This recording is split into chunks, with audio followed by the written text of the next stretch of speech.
యేసే పరిష్కారము అనుదిన Bible study కార్యక్రమం ప్రేక్షకులందరికీ యేసుక్రీస్తు వారి మహిమగల నామమున వందనాలు. ప్రభువునందు ప్రియ దేవుని బిడ్డలారా, నేటి దినము డాక్టర్ కారుపాటి శ్యాన్సాగర్ గారి ద్వారా బైబిల్ స్టడీలోని వాక్య ధ్యానమును సామెతల గ్రంథం నుండి ధ్యానం చేసుకుందాం. మీరందరూ బైబిల్తోనూ నోట్బుక్తోనూ సిద్ధపడి ఉంటే డాక్టర్ కారుపాటి శ్యాన్సాగర్ గారు ప్రార్థన చేసి ఈ దినపు వాక్య పరిచర్య చేస్తారు. ప్రభువునందు ప్రియ దేవుని బిడ్డలారా, నేటి వాక్య ధ్యానం కొరకు సహకారాన్ని ఇస్తున్న కుటుంబం కామవరపుకోట పాతూరు గ్రామ నివాసితులు ఒక విశ్వాసి గారి కుటుంబం సహకారాన్ని ఇస్తున్నారు. దేవుడు ఈ కుటుంబాన్ని దీవించి ఆశీర్వదించును గాక. ప్రార్థించుకుందాం. మమ్ములను మిక్కిలిగా ప్రేమిస్తున్న మా ప్రియ పరలోకపు తండ్రి, మీ పరిశుద్ధ గణనామమునకు స్తోత్రాలు. నేటి వాక్య ధ్యానము మాకు దీవెనకరంగా ఇవ్వండి ప్రభు. మా ప్రేక్షకులు రక్షించబడినట్లు చేయండి. సహకారం ఇచ్చిన మీ దాసుడు దాసురాలు బిడ్డలను దీవించండి. మీ కృపలో మీ బిడ్డలను ఆశీర్వదించండి ప్రభు. అనేక మంది ఎపిసోడ్ సహకారులు కావాలని ప్రార్థిస్తున్నాం. మీ కృప చూపండి. యేసు నామమున ప్రార్థిస్తూ ఉన్నాము తండ్రి, ఆమెన్. ప్రభువునందు ప్రియ దేవుని బిడ్డలారా, దయచేసి మీ పరిశుద్ధ బైబిల్ గ్రంథాన్ని తెరవండి. సామెతల గ్రంథము 13వ అధ్యాయము 18వ వచనము నుండి వాక్యాన్ని గమనిద్దాం. సామెతల గ్రంథము 13వ అధ్యాయము 18వ వచనము. శిక్షను ఉపేక్షించు వానికి అవమాన దారిద్ర్యత ప్రాప్తించును. గద్దింపును లక్ష్యపెట్టువాడు ఘనత పొందును. రెండు పదాలు, శిక్ష, గద్దింపు. శిక్ష అనే పదం అర్థం పనిష్మెంట్ కాదు, ఇన్స్ట్రక్షన్. ఇన్స్ట్రక్షన్ సూచన, ఎలా చేయాలి అని చెప్పే బోధన ఇన్స్ట్రక్షన్. ఇన్స్ట్రక్షన్ను ఉపేక్షించేవాడు, నిర్లక్ష్యం చేసేవాడికి అవమానము దారిద్ర్యత ప్రాప్తిస్తాయి. అవమానము దారిద్ర్యత, పావర్టీ అండ్ డిస్గ్రేస్. డిస్గ్రేస్ అవమానం అన్నాడు. తెలుగు పదాలు ఇంగ్లీష్ పదాలు వ్యత్యాసం చూడండి. అవమానం కలగటం అనే పదాన్ని ఇంగ్లీష్లో డిస్గ్రేస్ అన్నాడు. మనం సాధారణంగా అవమానం అనంటే కేవలం మనకు ఎవరో ఒక తక్కువ భావంలో చూస్తున్నారని తీసుకుంటాం. కానీ కనికరము దొరకని స్థితి, ఎవరు కూడా పట్టించుకునే పరిస్థితి వస్తుందని. ఇన్స్ట్రక్షన్ ఫాలో కావాలి. ఇన్స్ట్రక్షన్ ఫాలో కాకపోతే నెగిటివ్ రిజల్ట్స్ వస్తాయి. ఎప్పుడైనా అంతే. ఒక వాహనం వాడుతున్నారనుకోండి, దాన్ని వాడటానికి కొన్ని ఇన్స్ట్రక్షన్స్ ఇస్తారు, అలానే వాడాలి. వేరే రకంగా వాడితే అది పాడైపోతుంది. పాడైతే ఆర్థిక నష్టం, పాడైతే అవమానం. అలాగన జీవితంలో ప్రతి పనికి ఒక ఇన్స్ట్రక్షన్ ఉంది. బైబిల్ గ్రంథంలో మనం చూస్తే మన జీవన విధానం వాక్యం అనే ఇన్స్ట్రక్షన్ ద్వారా ముందుకు సాగాలి. అది ఉపేక్షిస్తే, నిర్లక్ష్యం చేస్తే దారిద్ర్యము వస్తుంది, అవమానం వస్తుంది. గద్దింపును లక్ష్య పెడితే ఘనులమవుతాం. గద్దింపును లక్ష్య పెడితే ఘనత వస్తుంది. రిప్రూఫ్, గద్దింపు. ఎవరైతే గద్దింపును గౌరవిస్తారో, ఆనర్ చేస్తారో, అంగీకరిస్తారో వారు తమ జీవితాలు సరి చేసుకుంటారు. అలాంటి వారికి ఘనత కలుగుతుంది, గౌరవం దక్కుతుంది. సోదరుడా, సోదరి, మిమ్మును ఎవరైనా గద్దిస్తే మీరు ఎలా భావిస్తారు? కొందరు ఘనత ఆశిస్తారు, కానీ గద్దింపుకు లోబడరు. ఎవరైతే గద్దింపునకు లోబడి జీవితం సరి చేసుకుంటారో వారే ఘనత వైపు నడుస్తారు. మన జీవితాల్లో మనం ఎక్కడ పొరపాటులో ఉన్నా దేవుని బిడ్డలు మనల్ని గద్దించటం మనకు మేలు. సెల్ఫ్ కరెక్షన్, మనల్ని మనం సరి చేసుకోవటం ఉత్తమమైన మార్గం. ఎవరైనా మనల్ని ఒక విమర్శ చేశారు అంటే దాన్ని సద్విమర్శగా తీసుకోవాలి, దాన్ని చెక్ చేసుకోవాలి. ఊరికే ఎవరు ఏమీ మాట్లాడరు కదా. మన చొక్కా మీద ఇంకు పడితే ఇంకు పడిందనే చెబుతారు. కొందరు ఇంకు పడిందని చెబుతారు, కొందరు నీ చొక్కా పాడైపోయిందని చెబుతారు. అంటే expressing the difficulty or the fault may be different.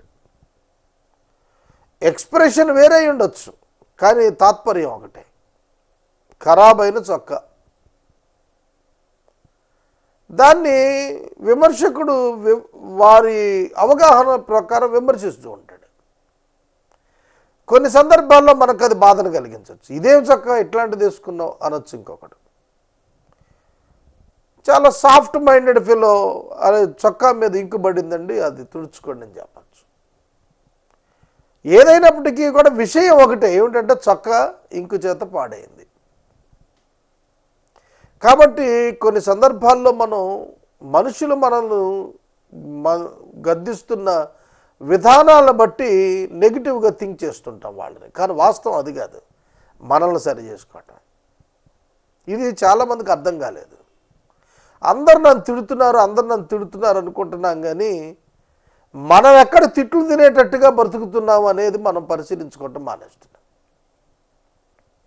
నీ బాగు కోరిన వాడు నిన్ను గద్దిస్తాడు, సోదరుడా ఇలా ఉండద్దు అలా ఉండు అని.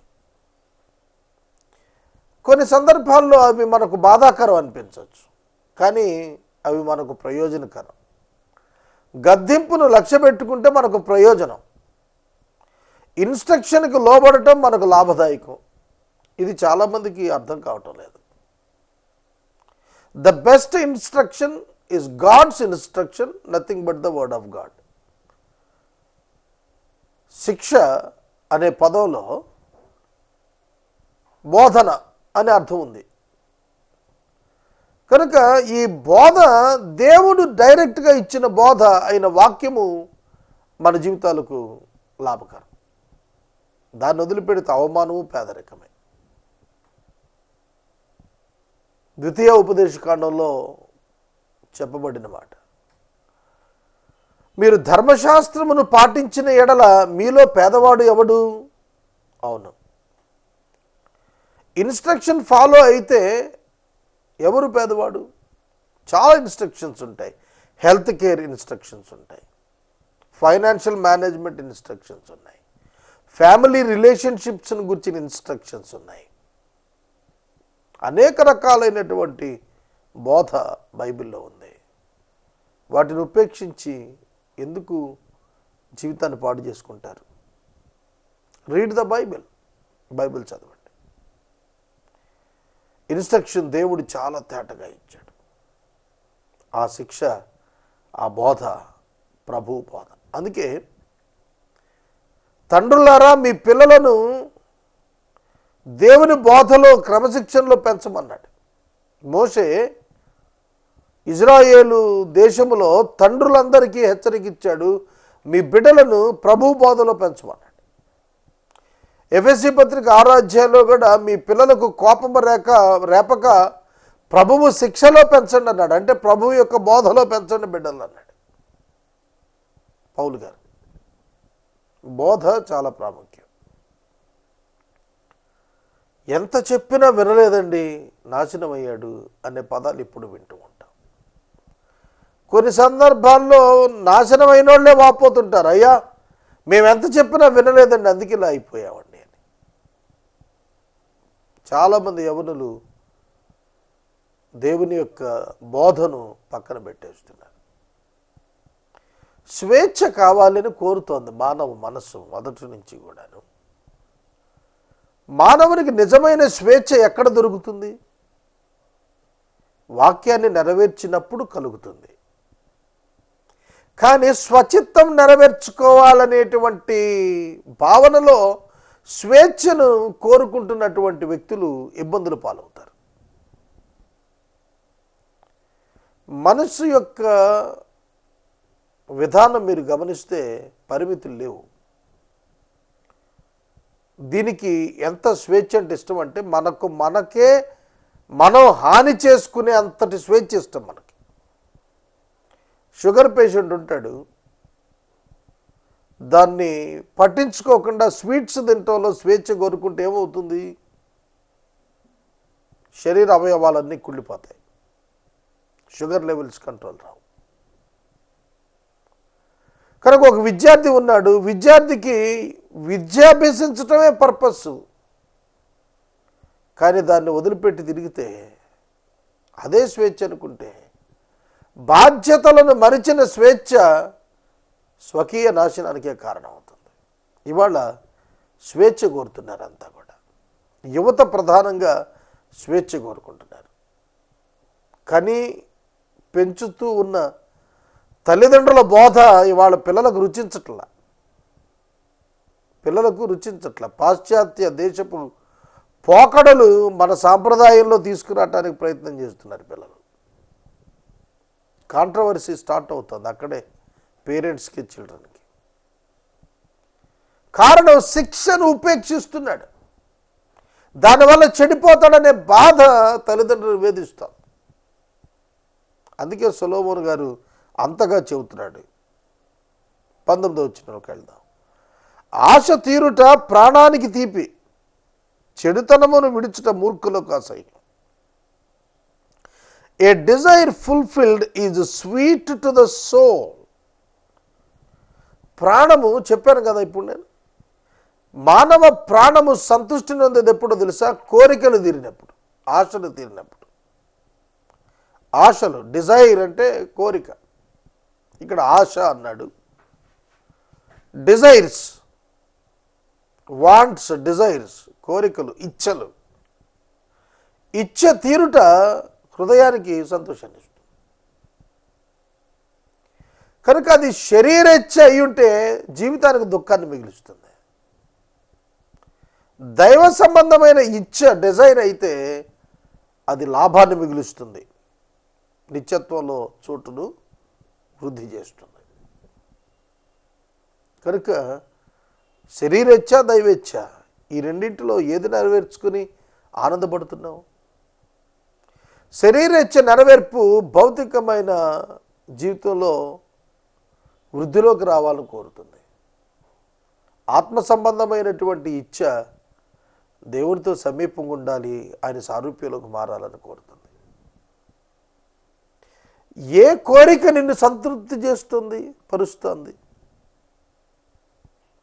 కొన్నిసార్లు వాక్యం చెప్పినప్పుడు ఎంత సంతృప్తి ఉంటుంది,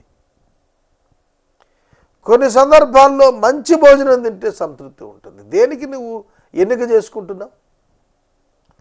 భౌతిక విషయాల్లో తృప్తి కొరక, ఆత్మ సంబంధమైన విషయాల్లో తృప్తి కొరక?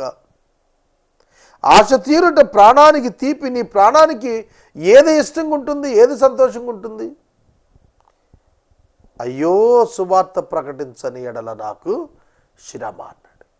చేదు ఏమిటి ఆయనకి? ప్రకటన చేయకపోవటం చేదుగా భావించాడు, శ్రమగా భావించాడు. ప్రకటన చేయటం ఖర్చు, ప్రకటన చేయటం శ్రమ వాస్తవంగా, కానీ ఆ శ్రమ తనకు లాభంగా పరిగణించుకున్నాడు. అదే తీపి. పౌలు గారు ఆత్మ సంబంధమైన ఇచ్ఛలు కలిగి ఉన్నాడు. చెడుతనమును విడుచుట మూర్ఖులకు అసహ్యం. ఎన్ని మార్లు చెప్పినా చెడు విడవరు మూర్ఖులు. నేను కొందరి జీవితాల్ని పరిశీలన చేస్తూ ఉన్నాను. వాళ్లకు వాళ్ళ జీవితం బాగు చేసుకోవటానికి చెప్పిన సలహాలన్నీ కూడా కోపాన్ని తెప్పించాయి. అందుకే వాళ్ళు మూర్ఖులు అని పిలువబడ్డారు. ఎంత మూర్ఖుడంటే అతని నుంచున్న కొమ్మ అతడు నరుక్కుంటూ ఉంటాడు. ఏదో ఒక ఆధారం దొరికింది వరదలో బయటపడటానికంటే దాన్ని వదిలేస్తాడు. ఒక జీవనోపాధికి అవకాశం దొరికిందంటే దాన్ని వదిలేస్తాడు. కారణం ఉండదు, కబుర్లు చెబుతూ ఉంటారు. నేను మనవి చేస్తున్నాను, చెడుతనము విడవాలి. విడవలేదంటే వాడు మూర్ఖుడు. మూర్ఖుడికి అసహ్యం చెడుతనం వదిలిపెట్టడం. చాలా సందర్భాల్లో నేను మూర్ఖుడిగానే ప్రవర్తించాను. మనలో ప్రాచీన పాపపు స్వభావం ఉంది, చూశారు.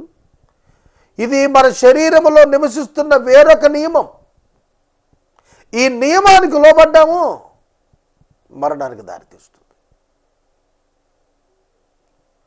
నన్ను లోబరుచుకున్నటువంటి మరొక నియమం నాకు కనబడుతుంది అన్నాడు పౌలు గారు రోమాపత్రిక 7వ అధ్యాయం.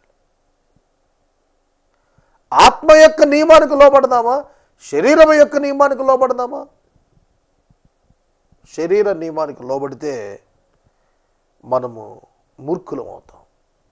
శరీర నియమం ఆత్మకు వ్యతిరేకంగా చెడుతనాన్ని విసర్జించద్దు, కొనసాగించు, కాపాడుకో అని చెప్తూ ఉంటుంది. చాలా విషయాలు ఉన్నాయి వివరించాలంటే. ఒక్కొక్క వచనం గొప్ప గొప్ప ధ్యానం అండి. కొందరు మూర్ఖులు ఉంటారు. మూర్ఖులు అంటే మనం వెంటనే ఫలానా చెడ్డవాడని పెట్టేసుకుంటాం మైండ్లో. అది ప్రూవ్ అవుతూ ఉంటుంది, దినచర్యలో ప్రూవ్ అవుతూ ఉంటుంది. వాడి ఒక లక్షణం ఏమిటంటే ఎన్ని మార్లు గద్దించిన మాట వినడు. ఒక్కొక్కడిని చదువుకోమంటే చదవడు, ఒక్కొక్కడిని స్పీడ్ డ్రైవ్ చేయొద్దంటే వినడు, ఒక్కొక్కళ్ళు అప్పు చేయొద్దంటే వినడు, ఒక్కొక్కడిని డ్రంకర్నెస్ వద్దంటే వినరు, ఒక్కొక్కడు అడల్ట్రస్గా ఉంటాడు, వద్దంటే వినడు, వ్యభిచారిగా వెళ్ళిపోతున్నాడు. మూర్ఖుడు. కొంచెం ఆరోగ్యం చిక్కింది జాగ్రత్త పడంటే ఒక్కొక్కటి వినడు, ప్రాణం మీదకి తెచ్చుకుంటున్నాడు. సోదరుడా, సోదరి, బుద్ధిహీనతలో జీవించటం విశ్వాసులకు తగదు. పాపములో జీవించటం విశ్వాసులకు తగదు. 20వ వచనం. జ్ఞానుల సహవాసం చేసేవాడు జ్ఞానం గలవాడు అవుతాడు, మూర్ఖుల సహవాసం చేసేవాడు చెడిపోతాడు. బొగ్గు నిప్పులలో పడితే అది కూడా నిప్పుగా మారిపోతుంది. అర్థమవుతుందా? బొగ్గు మండుతున్న నిప్పులలో చేరితే కాసేపటికి అది కూడా నిప్పులా మారుతుంది. అలాగే జ్ఞానం గలవాడు జ్ఞానులతో చేరితే జ్ఞానాభివృద్ధి కలుగుతుంది. దొంగలు దొంగలతో చేరిపోతారు. ఏ కేటగిరీ వాళ్ళు ఆ కేటగిరీ వాళ్ళతో వెళ్ళిపోవటానికి రెడీ అవుతారు. రిలీజియస్ పీపుల్తో కలిసిపోతారు. పొలిటికల్ పీపుల్ ఈజీగా మిక్స్ అయిపోతారు. కార్మికులతో త్వరగా మిక్స్ అవుతారు. ఏ ట్రేడ్కి ఆ ట్రేడే, ఏ సెట్కి ఆ సెట్ త్వరగా మిక్స్ అయిపోతూ ఉంటారు. జ్ఞానం గలవాడు జ్ఞానులతో కలిస్తే మరింత గొప్ప జ్ఞానం వస్తుంది. అందుకే జ్ఞానుల సహవాసం కోరుకోండి, బుద్ధిమంతుల సహవాసం కోరుకోండి. అందుకే మనం పిల్లలతో చెబుతాం, ఎవరితో స్నేహం చేస్తున్నావురా అని అడుగుతాం. ఫలానా వ్యక్తి ఎలా చదువుతాడు, ఎటువంటి కాండక్ట్ ఉంది, ఎటువంటి క్యారెక్టర్ ఉంది, ఎటువంటి మాట్లాడతాడు, ఎలాంటి నిర్ణయాలు తీసుకుంటాడు, ఇవన్నీ ఎంక్వైరీ చేస్తాం పిల్లల విషయాల్లో. మరి మన విషయంలో చేసుకోవద్దా? మనం జ్ఞానం గలవారమేనా? జ్ఞానులతో తిరుగుతున్నామా? జ్ఞానులతో సహవాసం చేస్తున్నామా? దేవుని పిల్లలతో సహవాసం చేస్తున్నామా? ప్రార్థనా పరులతో సహవాసం చేస్తున్నామా? అల్లరి చిల్లరగా సమయం అంతా గడిపేస్తున్నాం. పర్పస్ లేకుండా సమయం అంతా వెళ్ళిపోతుంది. జీవితం అవుట్పుట్ వెనక్కి తిరిగి చూసుకుంటే ఏం కనపడటం లేదు. మినిస్ట్రీకి వచ్చి నేను 24 సంవత్సరాలు వెనక్కి తిరిగి చూసుకుంటే ఏం కనపడుతోంది?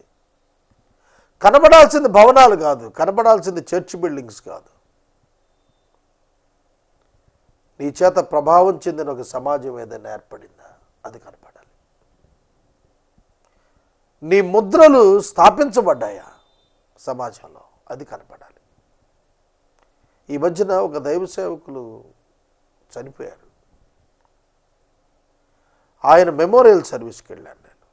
ఒక యవన పాస్టర్ చెబుతున్నారు, 9 మంది సేవకులు ఇప్పుడు ఆయన ట్రైన్ చేసిన వాళ్ళు మంచి సేవలో ఉన్నారని సాక్ష్యం ఇచ్చాడు. 9 మందిని ట్రైన్ చేశాడు ఆయన, వారికి జీవితాన్ని కల్పించాడు, ఒక మిషన్ వారికి ఏర్పాటు చేశాడు. వింటున్నప్పుడు సంతోషం. వెనుక తిరిగి చూస్తే అతని వెనక నిలిచిన పాదాల ముద్రలు కనిపిస్తున్నాయి. నేను మనవి చేస్తున్నాను, దేవుడు మనల్ని ప్రేమించి ఈ లోకంలో ఉంచాడు. We must establish something for God. దేవుని కొరకు దేనినైనా సాధించి తీరాలి మనం. అదే మన జీవితంలో జ్ఞానాంశముగా పరిగణించబడుతుంది. కనుక జ్ఞానుల సహవాసం మనల్ని ఏం చేస్తుందట, జ్ఞానం గలవానిగా చేస్తుంది. మూర్ఖుల సహవాసం చెడిపోయేట్టు చేస్తుంది. మూర్ఖుల సహవాసానికి వెళ్ళకండి, మూర్ఖుల సహవాసాన్ని విసర్జించండి. Whoever walks with the wise becomes wise, but the companion of fools will suffer harm. చెడిపోతాడు. సఫర్ హామ్. హామ్ అంటే కీడు, కీడు కలుగుతుంది. చెడిపోవటం అంటే కీడు వచ్చేస్తుంది. హంతకులతో కలిసి తిరగటం మొదలు వేస్తే జైలు పాలైపోతాం. జూదరులతో సహవాసం చేస్తే జూదగడు అయిపోతాం. ప్రార్థనాపరులతో సహవాసం చేయి, నీతిమంతులతో సహవాసం చేయి, దైవ సేవకులతో సహవాసం చేయి, పరిశుద్ధులతో సహవాసం చేయి, పరిశుద్ధ బైబిల్ గ్రంథంతో సహవాసం చేయి. You will find great change in your life. నీ జీవితంలో గొప్ప మార్పు నువ్వు చూడగలుగుతావు. ఇప్పుడు అధిక శాతం టీవీలతో సహవాసం చేస్తున్నారు, టీవీలతో. అందుకే ఎక్కడ లేనటువంటి పరిస్థితులు మనకు కనిపిస్తున్నాయి. కొన్ని సీరియల్స్ చూస్తుంటే ఏం చెబుతున్నారండి వాళ్ళు, సమాజాన్ని పాడు చేసేస్తున్నారు. ఎవరు పట్టించుకోరు, ఎందుకంటే అందరూ అంధులే. అందరూ అంధులైపోతే ఇంకెవరు పట్టించుకుంటారు, ఎవరు కనపట్టలేదు. సమాజాన్ని నష్టపరుస్తున్నటువంటి అనేక అంశాలు, వాటి మూలాలు వెదకటం విషయంలో వైఫల్యంలో ఉంది దేశం. Who is responsible? We are responsible. మనమే బాధ్యులు దానికి. ఒక కుటుంబంలో యవనస్తులు పాడవుతున్నారంటే కనిపెట్టుకోవాల్సిన తల్లిదండ్రులు. సమాజంలో లా అండ్ ఆర్డర్ తప్పుతోందంటే కనిపెట్టుకోవాల్సిన ఇంటెలిజెన్స్ వర్గాలు, పోలీసు నిఘా వర్గాలు. అన్ని ప్రశ్నిస్తున్నాం కదా మనం, అన్ని తెలుస్తున్నాయి. మరి సమాజం ఎట్లెందుకు తయారవుతుంది, దాన్ని ఎన్నడైనా ఆలోచించావా? వాటిని విశ్లేషించినప్పుడు సువార్త సువార్త సువార్త అత్యవసరం అనేది నేను అర్థం చేసుకున్నాను. బైబిల్లో 70 సంవత్సరాలు అన్నాడు ప్రభు ఆయుష్కాలం. నేను దినాలు లెక్కించుకోవాలని తీర్మానం చేసుకున్నాను. మూర్ఖుల సహవాసానికి వెళ్తున్నామా, జ్ఞానుల సహవాసానికి వెళ్తున్నామా? మనల్ని మనం ఆలోచన చేసుకుందాం. కీడు పాపులను తరుమును, నీతిమంతులకు మేలు ప్రతిఫలముగా వచ్చును. Disaster pursues sinners, but the righteous are rewarded with good. Disaster, disaster అన్నప్పుడు మామూలు పదం కాదు. డిజాస్టర్ అనేది తుఫానులు వచ్చినప్పుడు వాడుతాం, ప్రకృతి వైపరీత్యం డిజాస్టర్ అంట. కనుక ఈ వైపరీత్యం ముందు చూశారు, అది కీడు అన్నాడు. దాన్ని పాపులను తరుముతుంది.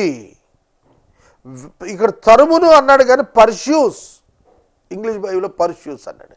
అంటే అది పరిశీలన చేసి వెంటబడుతుంది. చూడండి, పర్ష్యూ అనే పదం ఎప్పుడు వాడతామంటే, ఒక ఫైల్ ఆఫీసులో ఉందనుకోండి, అది ఏ స్టెప్లో ఉంది, ఎక్కడికి వెళుతోంది, ఏ టేబుల్ దగ్గర ఉంది, వెంటాడి తెలుసుకోవటం అనమాట. అది తరవాలి అని అంటారు సార్. ఆ పదం ఇక్కడ తరువుట అని వాడాడు, ఇంగ్లీష్లో పర్ష్యూ చేయటం అని వాడాడు. అంటే ఏ లెవెల్లో ఉందో గమనించుకోవటం అనమాట. డిజాస్టర్ పాపికి అలా వెంటబడి తరుగుతాడు. అంటే కీడు చేత నాశనం అయ్యే వరకు ఆ తరుముడు ఉంటుందన్నమాట పాపికి. నీ పాపము నిన్ను పట్టుకున్నాను, నీ పాపము నిన్ను పట్టుకుంటుంది. ఇట్ వోంట్ లీవ్ యూ, నిన్ను వదిలిపెట్టదు. నువ్వు త్రాగావు, అధికంగా త్రాగావు, ఇంకా బాగా అధికంగా త్రాగుతున్నావు, అది డిజాస్టర్గా నీ వెనకాల వచ్చేస్తుంది, కీడుగా నీ వెనక వచ్చేస్తుంది. నీ లంగ్స్ పాడైపోతాయి, నీ ఉదర భాగం డిస్టర్బ్ అయిపోతుంది, మానసిక స్థితి అన్స్టేబుల్ అయిపోతుంది, పాడైపోతుంది. దాన్ని వదిలిపెట్టు. నేను ఆశపడి ప్రార్థిస్తుంది ఏమిటో తెలుసా? మన దేశంలో ప్రజలను మద్యం మహమ్మారి నుంచి దేవుడు తప్పించాలని నేను ప్రార్థిస్తున్నాను. పేదలు ఎంతమంది మద్యం బారిన పడి జీవనోపాధిని వ్యర్థంగా ఖర్చు పెట్టేసుకుంటున్నారు. ఇంకా వారి యొక్క ఆదాయాన్ని కూడా దోచుకునే అధికమైనటువంటి మద్యం ఏరులు పారుతోంది. నీరు దొరకట్లేదు, మద్యం బాగా దొరుకుతుంది. ఎందుకు ఈ మాట నేను వాడుతున్నా అంటే, కీడు పాపులను తరుమును, ఒక డిజాస్టర్ వెంటాడుతోంది దేశాన్ని, అది మద్యపానం. దానిలో చిక్కుకున్న వాళ్ళు సర్వనాశనం అయిపోతారు. సోదరుడా, సోదరి, నీతిమంతులకు మేలు ప్రతిఫలంగా వస్తుంది. నీతిగా బతికితే మనకు అన్నీ కూడా గుడ్ థింగ్స్ విల్ హ్యాపెన్, మంచి కార్యాలు జరుగుతాయి. మన జీవన విధానమే భిన్నంగా ఉంటుంది, సంతృష్టికరమైన జీవితం లభిస్తుంది. కనుక నీతిని ఆశ్రయిద్దాం. యేసుక్రీస్తునందు విశ్వాసం ఉంచటం ఆత్మ సంబంధమైన నీతిని అనుగ్రహిస్తే, ఆత్మ సంబంధమైన నీతిని పొందిన వారు క్రియాపూర్వకమైన నీతి చేత సంతోషకరమైన జీవితాలు జీవిస్తారు. ఈ రాత్రికాలపు వాక్య భాగం సహకారం ఇచ్చిన కుటుంబం కామవరపుకోట పాతూరు గ్రామ నివాసితులు, ఒక విశ్వాసి గారి కుటుంబం సహకారం ఇస్తున్నారు. దేవుడి కుటుంబాన్ని దీవించును గాక. ప్రార్థించుకుందాం. మనము ఇంతవరకు డాక్టర్ కారుపాటి శ్యాంసాగర్ గారి ద్వారా బైబిల్ స్టడీలోని వాక్య ధ్యానమును సామెతల గ్రంథం నుండి ధ్యానం చేసుకుందాం. ఈ కార్యక్రమం ద్వారా మీరు పొందుకునుచున్న ఆత్మీయ మేలులు ఒక ఉత్తరం ద్వారా మాకు తెలియచేయండి. మీ ప్రార్థనా మనవులు మాకు తెలియచేస్తే ఏసే పరిష్కారం కార్యాలయంలో ఏర్పాటు చేసిన ప్రత్యేక ప్రార్థనా శిబిరంలో మీ కొరకు ప్రార్థిస్తాం. మీ కుటుంబ పక్షముగా ఒక ఎపిసోడ్ ప్రసారం చేయాలనుకున్నారు మాకు తెలియచేస్తే మా సిబ్బంది మీ గృహాలను దర్శిస్తారు. ముగింపు ప్రార్థన ఆశీర్వాదాలతో ఈ కార్యక్రమాన్ని ముగించుకుందాం. ప్రార్థన. మమ్మల్ని మిక్కిలిగా ప్రేమిస్తున్న మా తండ్రి, ఘనమైన వాక్యం, మా జీవితాలకు ఉపయోగపడే వాక్యం, మమ్మల్ని ఆలోచింపజేసే వాక్యం మీరు మాకు ఇస్తున్నారు. జీవితాన్ని బాగు చేసుకోవటం కంటే కావలసినది మార్గం ఏమీ లేదు. అట్టి భాగ్యం మాకు ఇవ్వండి. ఎన్నో సందర్భాల్లో మాలోని మూర్ఖత్వం బయటకు వస్తుంది ప్రభు. మమ్మల్ని దిద్దండి నాయన, సరిచేయండి, నీ సారూప్యంలోకి మార్చండి. ఎపిసోడ్ సహకారం ఇచ్చిన కుటుంబాన్ని దీవించండి. వాక్యం విన్న ప్రతి ఒక్కరూ మీకు ఆకర్షితులవుటకు నేర్పండి. యేసు నామమున ప్రార్థిస్తున్నాము తండ్రి, ఆమేన్. తండ్రి అయిన దేవుని ప్రేమ, కుమారుడనే యేసయ్య కృప, పరిశుద్ధాత్మ దేవుని యొక్క అన్యోన్య సహవాసం సదాకాలం మనందరికీ తోడై ఉండును గాక. ఆమేన్.